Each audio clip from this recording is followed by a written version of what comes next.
Buenos días a todos. Gracias a los organizadores por permitirme estar aquí.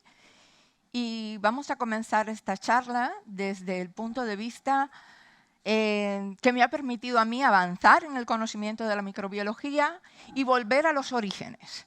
Porque yo me gradué, comencé a trabajar en este tema, pasé mi vida académica y ahora he retornado a él y vamos a ver desde el principio de que hay que desaprender para volver a aprender y para aplicar los conocimientos, como decía mi colega, que nos ha ido transmitiendo la naturaleza durante miles de millones de años. Es por eso que para hablar de la microbiología, quiero que todos entendamos una cosa. Nuestro organismo son más células de microorganismos que de células humanas.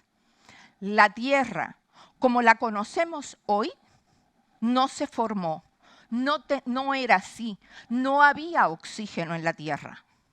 Fue la aparición de unos microorganismos que se adaptaron justo por la falta de materia orgánica, aprendieron, evolucionaron a hacer la fotosíntesis. La fotosíntesis implicó lo que conocemos hoy que hacen las plantas. Fijo carbono, libero oxígeno. La liberación de oxígeno a la Tierra primitiva cambió todo. Estamos aquí, evolucionamos en un sistema metabólico más eficiente. Fijo oxígeno, obtengo más energía. Y de ahí la diversificación. La conquista de la Tierra vino después que los microorganismos que vivían en los océanos primitivos se diversificaron. Esos microorganismos comenzaron a asociarse y a partir del océano primitivo viene a surgir la transformación de la corteza terrestre en suelo. Un suelo que no es posible que se forme primero sin la transformación física, pero luego, otra vez en rojo, la transformación que implicó la deposición, el trabajo durante miles de millones de años de estos microorganismos. La conquista de la Tierra por las plantas no se puede entender sin su asociación, sin su relación simbiótica con los microorganismos. Por tanto, hoy en día, cuando hablamos del suelo, tal y como lo conocemos hoy, hemos evolucionado a medida que hemos conquistado la Tierra, que nos hemos extendido. El suelo, ¿qué significa para la humanidad? Significa nuestro avance cognitivo, significa un patrimonio que hemos ido cultivando y heredando. Pero el suelo, como ya explicaban, es uno de los principales reservorios de agua potable para todos los seres vivos del planeta. De la calidad del suelo depende la calidad del agua. Si contamino el suelo, contamino el agua, contamino las plantas, se dañan los animales y, en definitiva, terminamos dañando a la propia humanidad. Pero todo este reservorio también es un reservorio, como ya explicaban, de materia orgánica. Pero es un reservorio de biodiversidad, de esos microorganismos que nos han acompañado desde el inicio de la evolución de la vida en la Tierra. Sin ellos, no habría el clima que conocemos hoy, ni la evolución que conocemos hoy. Proteger a los microorganismos del suelo es proteger la calidad del suelo. El impacto que tiene el daño a los microorganismos del suelo por los años de uso indebido de químicos, por la mala gestión del suelo, son hoy en día parte del problema que tenemos para el clima global. A nivel de la agricultura, pero también ya sabemos, a nivel de enfermedades, ¿sí? Para los humanos. Enfermedades, hongos oportunistas, bacterias oportunistas, patógenas que eran patógenas solo de plantas y ahora también pueden afectar a los humanos. Cuando hablamos de diversidad, vamos a dejar claro que es el conjunto de todos, la herencia, los genes que se han transmitido de generación a generación de todos estos organismos que hoy ya están adaptados a la vida terrestre, pero también los microhábitats. El suelo es el principal reservorio de microorganismos, de hongos y bacterias en la Tierra, en los ecosistemas terrestres. Pero él no es sencillamente un suelo único, hay gran variedad. Y dentro de un tipo de suelo tengo que tener muy importante lo que son los hábitats y los microhábitats. Pensemos, cualquiera de vosotros que están aquí, en sus viñas. Pensemos que hay partes que están en una ladera, pueden estar más inclinadas, otras pueden estar más cerca de un bosque o de un lago, otras pueden estar próximas a elevaciones. Cada una de esas partes de su viñedo tiene una particularidad. Y yo recuerdo un día, hablando de microorganismos y cómo se relacionan y el estudio, y hablaba con Christian Barbier de Clos-Mogado y me decía, tengo una viña que pasan cosas muy raras, una parcela. Ya veremos qué es lo que pasa, pero todo está muy influenciado por la inclinación del suelo, el tipo de insectos que visitan, de dónde vienen estos insectos que visitan, y todo esto conforma la microbiota de ese sistema. Se adelantaba mi compañero, muy bien dicho, la biodiversidad del suelo la vamos a dividir en tres. Nuestro grupo, que es de microbiología, nos centramos en lo que es la microbiota. Eso no quiere decir que la mesofauna y la macrofauna no sean importantes. Quiere decir que en este mundo donde el conocimiento avanza mucho, nosotros nos hemos especializado en esta parte de aquí, pero que es imposible que tenga un buen rendimiento para el ecosistema si no tengo en cuenta también la macrofauna y la mesofauna.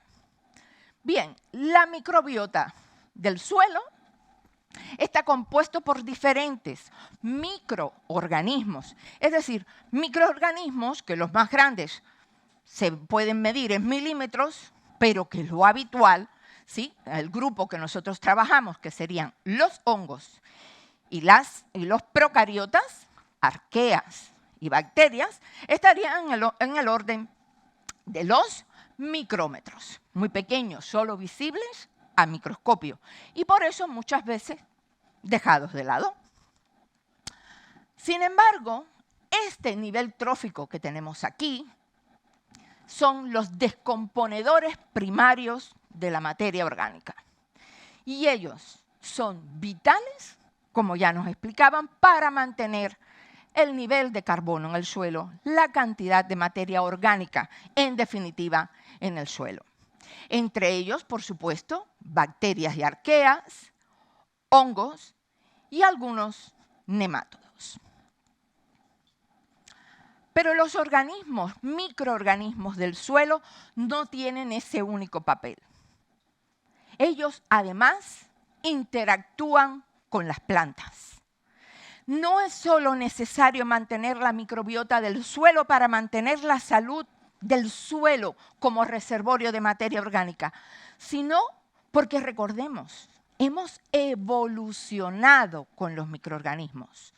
Establecemos una relación, como suelen decir ahora los millennials, de win-win. Tú ganas, yo gano. Los biólogos diríamos simbiosis. ¿Bien?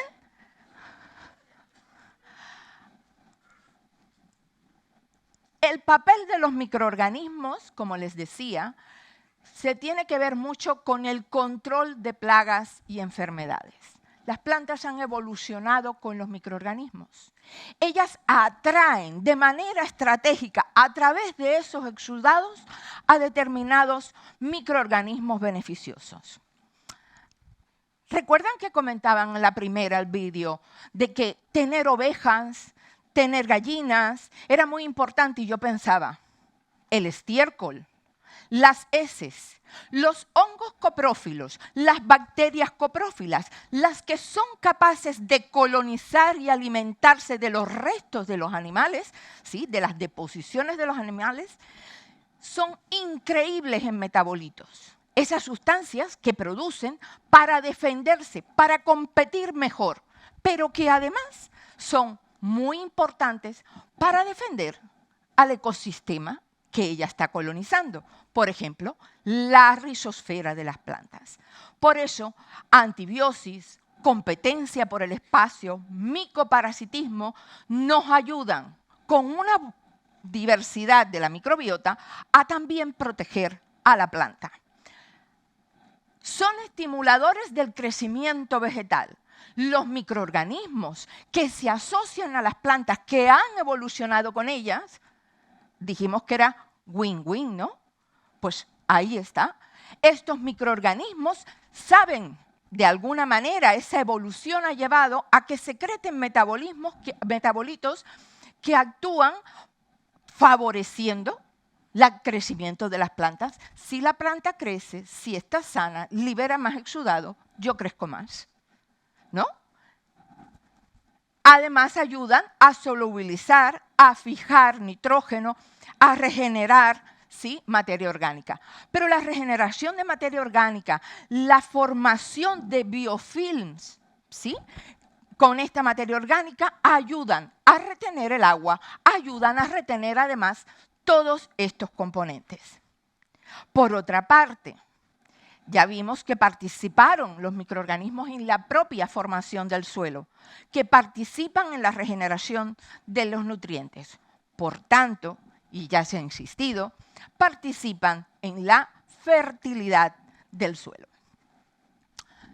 Entonces, los microorganismos en la cadena trófica, los microorganismos en el suelo y los microorganismos, entonces, y su actividad pueden ser indicadores de la salud del suelo. Dentro de estos microorganismos, ¿qué yo debería medir? Cada especialidad, ¿sí? Nosotros nos centramos, como ya les comentaba, en bacterias y hongos. ¿Y qué pueden hacer estas bacterias y hongos como indicadores de la salud del suelo? Pensemos, hay bacterias y hongos que son capaces, por ejemplo, de parasitar nemátodos, que son plagas, que provocan enfermedades. Hay bacterias y hongos que son capaces de parasitar insectos, que son plagas, ¿vale? Pero también, como ya decíamos antes, carbono, pueden fijar el carbono. Es muy importante diferenciar dos cosas. El carbono sigue ciclos muy dinámicos. La planta fija carbono, libera carbono por las raíces, los microorganismos absorben carbono, pero respiran y liberan CO2. Yo tengo que conseguir que la cadena trófica de microorganismos mantenga ese carbono de forma estable. Es lo que algunos autores llaman la eficiencia en el ciclo del carbono. Evitar el carbono lábil, que se desprende rápidamente por la respiración, y mantenerlo atrapado en ese humus original que creó nuestros suelos, ¿sí? Las bacterias y los hongos sería lo que nosotros más nos dedicamos a trabajar en microbiología, ¿bien? Y una de las herramientas más importantes que ha venido, que se ha evolucionado en el siglo XX, ha sido la secuenciación del ADN. De la simple secuencia para hacer identificación, vamos a llegar a la funcionalidad. El conocimiento acumulado hoy nos permite, a través de herramientas desarrolladas por colegas de nuestro país, ¿sí? Herramientas que permiten relacionar la presencia de microorganismos con su funcionalidad en el suelo y establecer un grado de salud. Por ejemplo, estas serían unas viñas, algunas de las parcelas de Clos Mogador. Se ha hecho un análisis Bicrop, donde nos dice, por ejemplo, que la calidad del suelo es media, la salud es media, la nutrición es media. A medida de que se ve esto, se analizan qué tipo de microorganismos hay, cuál es su función en el ecosistema y si están equilibrados, entonces la salud del suelo será buena. La puntuación aquí sería media. Sin embargo, fíjense una cosa, la biodiversidad es media, la funcionalidad es media, pero ¿qué decíamos que teníamos que conseguir? Resiliencia. Darwin decía, no es el más fuerte quien sobrevive, es quien se adapta mejor. Y aquí tenemos que un suelo resiliente es un suelo diverso que tiene, por ejemplo, por ponerles un ejemplo, porque es muy bonito de ver, es rico en agentes nematicidas. ¿Qué quiere decir? Hay muy pocas probabilidades que en esa parcela haya plantas con enfermedades de las raíces producidas por nemátodos. Ah, muy bien. Yo dije, si hay agentes nematicidas, lo más probable es que haya hongos que maten nemátodos. Busco en la lista de los hongos que me ofrece Bicrop y efectivamente hemos podido aislar de ese suelo el género Arthrobotrys. Como dato curioso, es un hongo que hace estas especies de trampas. Esto es microscópico, no lo vemos, ¿eh?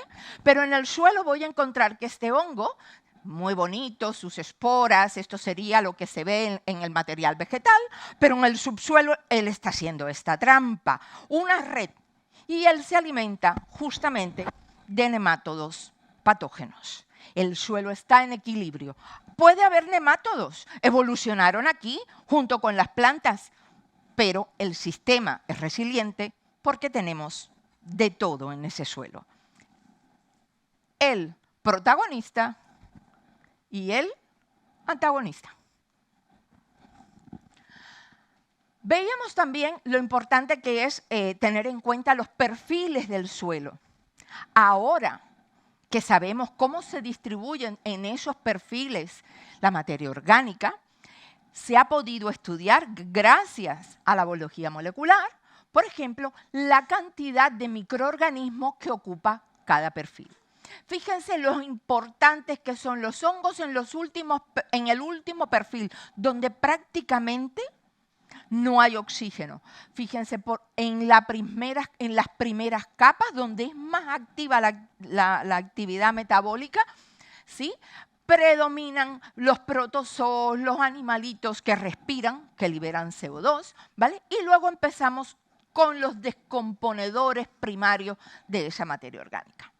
Ya sabemos esto. ¿Cómo los aplicamos al viñedo? Pues miren, hay ya trabajos que están empezando a trabajar. Misma variedad, diferente tipo de suelo y obtienen vinos muy diferentes. ¿Qué han podido ver? No quiero entrar mucho, pero se puede ver que teniendo en cuenta el tipo de suelo, ya no solo importan los perfiles, sino que teniendo en cuenta el tipo de suelo, la variabilidad, la flecha hacia arriba quiere decir que hay más cantidad en el suelo de calcarenita, menos diversidad de Flavobacterium en el de caliza.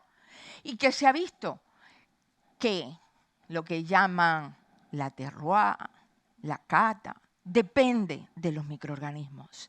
Y que una misma variedad en diferentes tipos de suelo, condicionado, entre otras cosas, por los microorganismos, pueden ser muy diferentes. Fíjense si es así que volvemos al Priorat, volvemos a Closmogador. Y analizamos el microbioma, hongos, bacterias, de 3 parcelas muy próximas. Por tanto, la Tierra es la misma. Solo comparten 216 especies. Aquí teníamos, están alrededor de 500, 600 en una que es la que lleva más tiempo de cultivo orgánico, ¿vale? Y solo 216 especies comparten entre hongo y bacteria. Viñas que están prácticamente unas al lado de la otra. ¿Qué quiero llamar la atención con esto? Como mismo evolucionamos a gran escala, hemos seguido adaptándonos a pequeña escala. Y tiene mucha razón. Las plantas no corren, no se desplazan. Son seres que se adaptaron a vivir en un entorno y han evolucionado con ese entorno. Llamábamos la atención, arar. ¿Arar o no arar? Es ahí la cuestión. ¿Cubierta vegetal o no cubierta vegetal? Pues cuando tenemos cubierta vegetal, fíjense, la zona que atrae más microorganismos es esta de aquí. Le llamamos rizosfera, alrededor de la raíz. Mientras hay más raíces, más diversidad de microorganismos atraigo. Si yo aro, efectivamente, estoy rompiendo toda esta capa de aquí que me atrae microorganismos propios con actividad propia de defensa, de retención de agua, de competir contra los patógenos. Y esta es muy importante para, en definitiva, mejorar el suelo. Un suelo rico en microorganismos necesita menos herbicidas, menos plaguicidas, menos fungicidas y, por tanto, un suelo equilibrado. Siempre me gusta decirles a mis alumnos, comparemos. Cuando usted toma antibióticos, usted mata las bacterias buenas y las malas. Luego el doctor le dice, tome probióticos, tómese un yogur. No es el momento de empezar a darles yogur al suelo. Y yogur es una capa vegetal activa, es incorporación de animales, que fue la manera tradicional de que se hizo el suelo, acumulación de materia orgánica, que ya trae sus mismos microorganismos y que van a seguir trabajando y adaptándose, ¿sí? En definitiva, la problemática actual es la intensificación de las prácticas, la utilización de gran productos químicos, en definitiva, la pérdida de diversidad. Con la pérdida de diversidad perdemos lo más importante, la funcionalidad. Todas estas funciones que hemos ido remarcando. Es por eso que ahora los estudios de microbioma lo tenemos que traducir en entender nuestros viñedos, entender nuestros suelos, saber qué nos falta y poder, con la agricultura regenerativa y orgánica, restablecer la salud del suelo. Esto nos permitirá promover, por ejemplo, bioproductos, biocompost que promuevan la diversidad microbiana, el yogur, unos probióticos para el suelo, ¿sí?, que promuevan todos los ciclos biológicos y su actividad como antifúngicos, como antiparasitarios, ¿sí?, como nematicidas. Por tanto, el estudio de la microbiología del suelo tampoco es nada nuevo. Ya se comenzó en los años 60 a buscar todo lo que eran microorganismos para el biocontrol, biofertilización, bioestimulación y, en definitiva, suelos resilientes, plantaciones resistentes, resilientes al cambio climático, resilientes a las plagas y a las enfermedades. Este esquema me gusta mucho, lo presento incluso hasta en clases, porque es de cómo hemos ido evolucionando, los patógenos como han cogido más fuerza, incluso han ya cambiado de reino, son incluso capaces de afectar a los hombres, ¿sí? Y tenemos que reorganizar, estudiar, conocer, no solo conocer los microorganismos, sino saber qué hacen en el suelo para poder utilizarlos en nuestro beneficio. En otra charla que di, por eso no me quiero repetir, es muy importante. Se venden productos, ¿vale?, de muchísimos lugares. Se han extendido el uso de algunos bioremediadores, bioestimuladores, protectores. La idea de las iniciativas europeas es justamente reducir el uso de plaguicidas, ¿sí? Varias estrategias como son de Farm to Fork y el Green Deal, ¿sí? Y una cosa que le faltaba a nosotros es cuándo podremos finalmente utilizar nuestros microorganismos, los autóctonos en nuestros ecosistemas. Afortunadamente, esto ya está en revisión y posiblemente para otoño de este año podamos tener un acceso más rápido al mercado. Es por eso que nuestros objetivos ahora, iniciales, ¿sí?, son buscar alternativas a los productos químicos para el control de enfermedades.